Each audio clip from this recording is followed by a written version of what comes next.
Hi, I'm John Plan of Skin Vet Clinic. Dogs, cats, and especially kittens can get a skin disease called ringworm. Ringworm is a fungal infection of the skin and hair related to athlete's foot in people.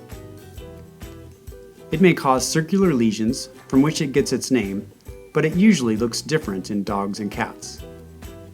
People can catch it from their pets. When we suspect that ringworm is a possibility, we will often perform a DTM fungal culture. The hair is inoculated into a special growth media with a color indicator. These time-lapsed images will show you what a positive ringworm culture looks like as it grows. Ringworm organisms utilize protein before carbs, which results in an early color change compared to other fungi.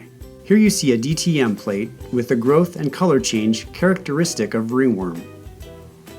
It often takes 1 or 2 weeks for this to happen. At SkinVet, we will also confirm these findings with a microscopic examination of the fungal growth as shown here. The different species of ringworm can be identified based on the appearance of the culture plate and the microscopic characteristics. This is just one example of the expertise available at SkinVet Clinic.